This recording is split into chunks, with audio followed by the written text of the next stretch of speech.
일각에서는 제가 소집 요구를 거부했다고 하는데 이는 사실이 아닙니다. 최고위원 세 분은 어제 아침 10시에 소집을 요구했지만 당원 당규는 소집 기한을 규정하고 있지 않습니다.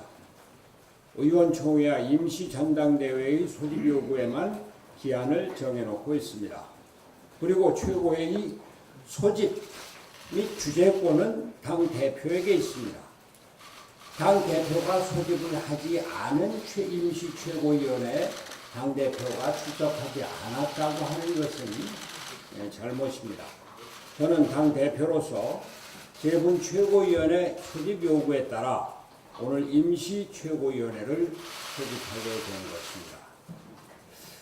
것입니다. 다음으로 최고위원 세 분이 논의 및 의결을 요구한 5개 안건에 대하여 당 대표이자 최고위원회 의장 자격으로서 저의 입장을 말씀드리겠습니다.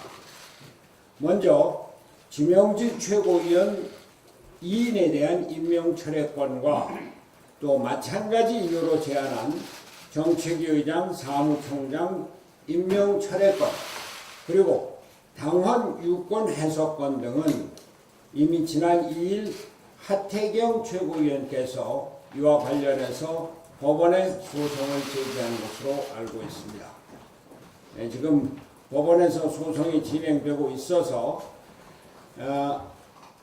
물론 저는 당내의 정치적인 행위를 법정으로 가져가는 것은 결코 바람스럽지 않다 이런 말씀을 이미 드린 바 있습니다만 여하튼 지금으로서는 법원의 판결을 기다리고 있는 상황에서 논의의 실익이 없는 안건들로 판단이 됩니다.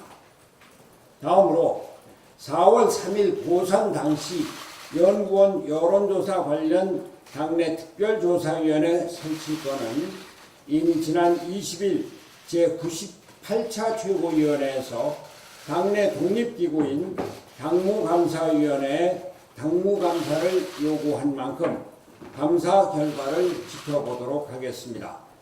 그 이전에 사무총장 주재로 조사가 한 차례 이루어진 사항인데 추후 당무감사위원회 감사 결과에 따라 후속 조치를 취하겠습니다.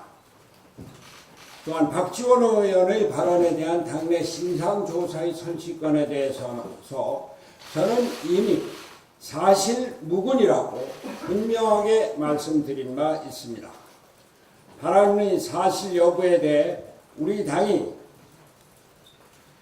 타당의 의원인 박지원 의원을 조사하는 것도 불가능한 일일 뿐더러 정치인의 발언을 최고위원회에서 일일이 문제 삼는 것이 바람직하지도 않을 것입니다. 따라서 세 분의 최고위원이 상정을 요구한 5개 안건에 대해서는 상정하지 않도록 하겠습니다. 오늘 최고회의가 열린 만큼 한 가지만 더 말씀드리겠습니다. 매일같이 우리 경제에 안 좋은 소식이 하나씩 더해갑니다. 어제 OECD가 경제 전망을 발표하면서 우리나라의 올해 경제 성장률 전망치를 2.4%로 하향 전망했다고 합니다. OECD는 지난해 11월 올해 전망치를 2.8%로 예상했는데 3월에 2.6%로 낮추더니 2달 만에 또 0.2%를 내린 것입니다. 불과 반년 만에 0.4%포인트를 대폭 하향한 것입니다. G20 평균 경제 성장률인 3.4%에도 턱없이 부족한 수치입니다. 실로 우려스러운 상황이 아닐 수 없습니다.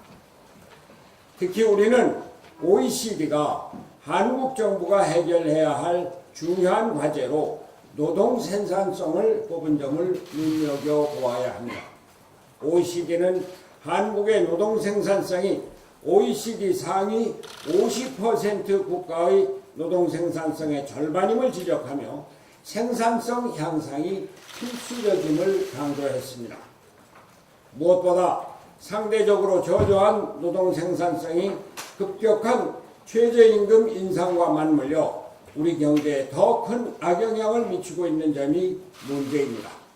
지난 13일 IMF가 발표한 2019년 연례협의 결과 보고서는 한국의 최저임금 인상 속도가 노동 생산성에 비해 지나치게 빠르다는 점을 지적하고 있습니다. 우리 경제 전문가들도 노동 생산성의 혁신 없는 최저임금 연속 인상이 고용에 미치는 부작용이 확인되고 있다고 계속적으로 경고해 왔습니다. 실제로 어제 고용노동부가 주최한 최저임금 영향 분석 토론회에서는 급격한 최저임금 인상으로 인해 도소매업과 음식 숙박업 등의 업종에서 고용을 줄이고 근로시간을 줄이는 실태가 사실로 밝혀졌습니다. 미중 무역전쟁은 끝날 기미가 보이지 않고 원화 가치는 가파르게 하락하고 있습니다. 우리 경제를 떠받치는 수출은 6개월 연속 감소세를 기록할 것으로 예측되고 있습니다.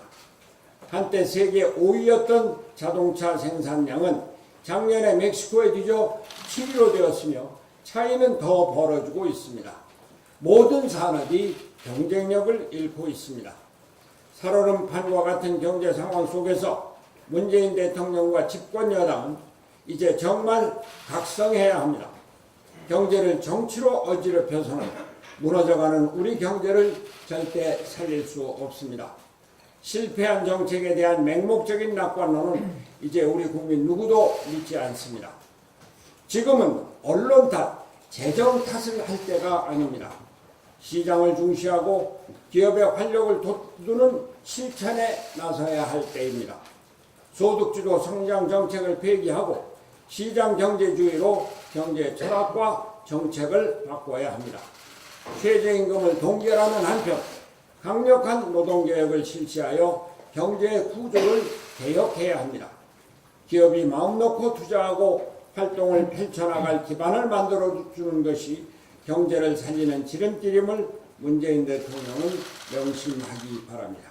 이상입니다.